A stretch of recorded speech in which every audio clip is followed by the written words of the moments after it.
Hey, what is up, you guys? Good to see you here again on the channel. I'm Ryan, if you're new to the channel, and we're out at beautiful Atomic Sand today here in Beach Island.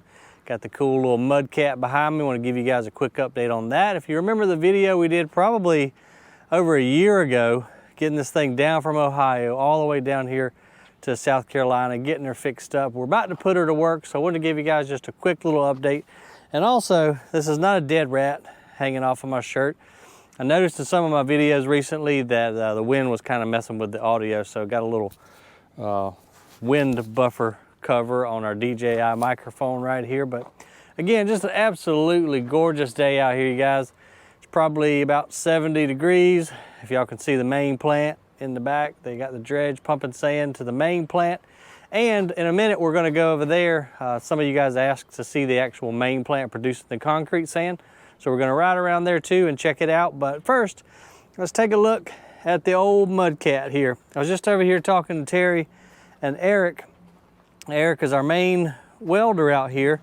And when we put her in the water last time, well, she didn't stay up too terribly long because we had a hole right here on this angle. So came in and welded some new angle iron right there, got her fixed up.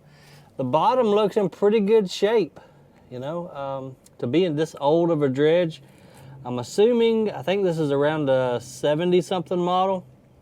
So to be that old and to pump as much material as she has in her lifetime, the bottom seems to be still in pretty good damn shape. We did take a precaution, and Eric took and cut us a hole in one of the floats here, and we put a bilge pump down in there, so with a float valve, so if we do get a leak that's tied to the battery, she can go ahead and start pumping water out just in case, because you never know with these old dredges. They also took the time to go ahead and change the oil in our old Detroit diesel right here. So this is a diesel dredge. Our main dredge that feeds the plant, which we'll see in a minute, is all electric. But this one, since our plan is to move it around quite a bit, you need to have that luxury of being able to have power to take with you. And so she can run anywhere as long as you got diesel in her, obviously. And this one came with two cutter heads. It's got the horizontal head on it right now. And these dredges are really built for dredging out sediment ponds. That's why they're kind of shaped like this long rectangular shape, because most of your sediment ponds are rectangular too.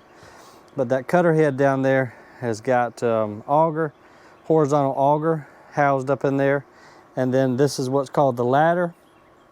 You just raise it up and down. And the way this one moves is it's got a winch system right here, and a cable runs along the length of the dredge.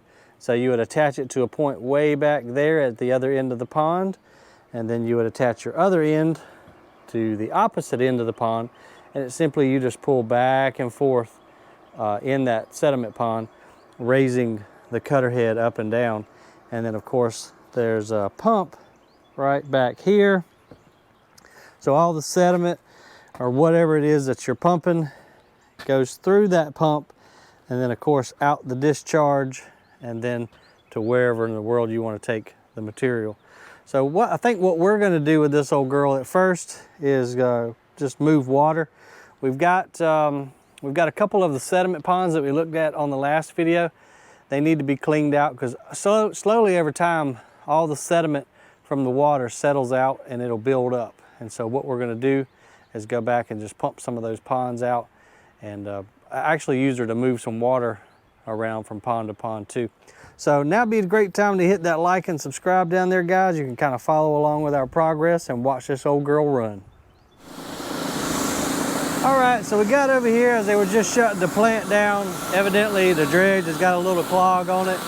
There's still a little bit of sand coming out of the classifier tank. This is kind of what it looks like as it comes out of the end of the new KPI screws that we just put in. So there's your clean concrete sand. It'll ride up that conveyor belt into the main pile out there. And so for those of you that are asking, that's your C33 concrete sand right there. That'll go into the ready mix, and then add rock and cement to make your concrete.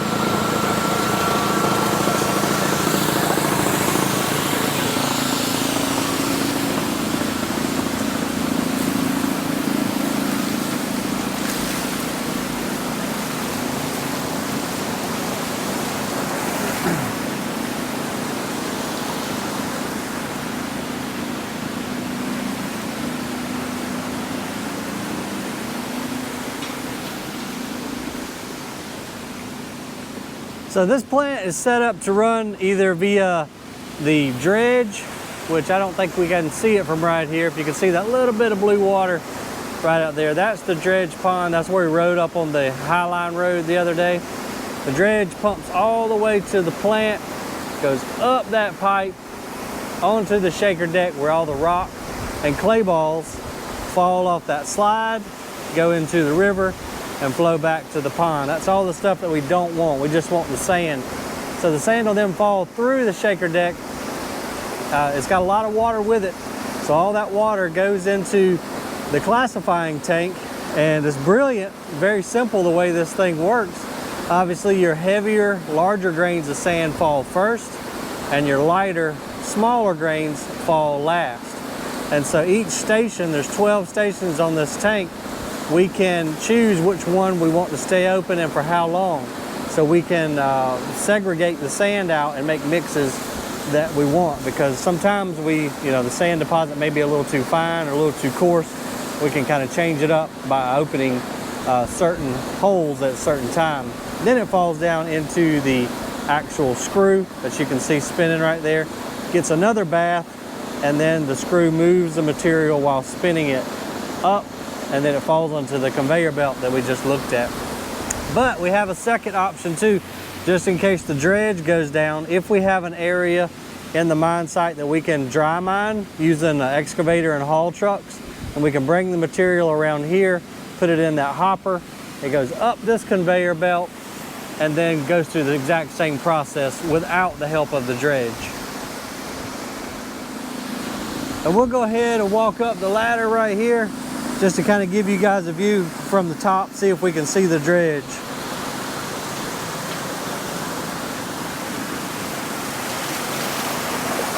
Here's a closer look inside the twin 44 screw. So again, this is a KPI, what they call a twin 44. There's a 44-inch drums, and those are what spin the sand and carry it up to the conveyor belt.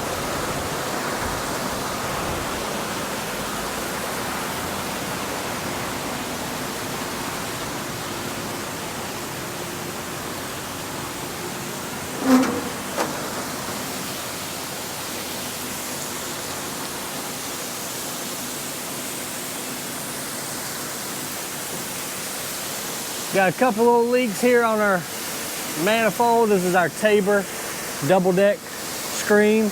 Again, this is a really fun job to have in the summertime when it's hot, but with all this water, it sucks in the wintertime. See if we can climb up here and see the dredge out there. I think we'll be able to catch a glimpse of it. Here's the shaker screen. You can kind of see the material that we are trying to get out of the sand. Beautiful rock.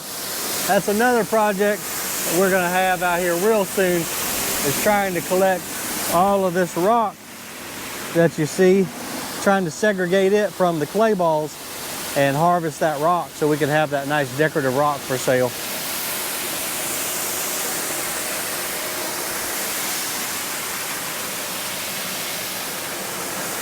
But as you can see here, one of the problems that we have with that rock is this clay is so damn sticky and tacky. It's like wet Play-Doh. The screen doesn't know the difference between the rock and the clay balls. So that's where the log washer will come into place to kind of hopefully be able to break that material up, to knock that clay and that kaolin loose, get it out of the system, and then probably use some high pressure water to then wash the rock. But if any of you old guys in the mining industry have seen a similar material to this, it's a nightmare. But if you got any ideas, hey, drop them in the comments below. I'm all ears.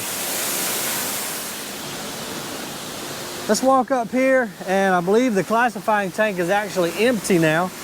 So this will be a good time for you guys to see the actual inside of it.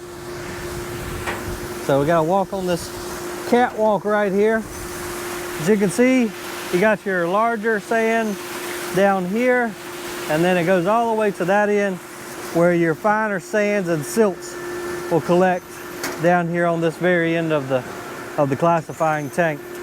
But pretty simple, you know, in theory, but whoever figured this out was a pretty smart fella or woman, because it's pretty neat how it works, just using gravity and water velocity to segregate out the different grain size of sand. So now you can see our big stacker here. I believe this is a 130-foot radial stacker, so you can't see it, and one of the fellas is down there washing the concrete off now, but we've got another concrete radial track poured out there, so we can just take this stacker and move it right on around and build us a hella stockpile of sand. There you see the Hyundai 980. That's our main loader out here, loads all the trucks every day. We've got approximately right around 1,000 tons of sand going out every day now. There's our old Hyundai 330 that cleans out our ditches and also assists in the excavation around yonder. And hopefully, I can't zoom in right now, but you can kind of see the dredge right out there in the middle of that pretty green water. So that's where we're dredging at right now, pumping it all the way through that pipeline that you can see, and then it comes right here to where we are right now and goes through the process I just described to you. All right, well, we're gonna go ahead and get on down off of here before they turn this plant back on and we get soaking wet. But now would be a great time to hit that like and subscribe down there, guys. I'm gonna try to do a lot better job of filming some cool stuff out here for you. I appreciate you watching. We'll see you on the next video.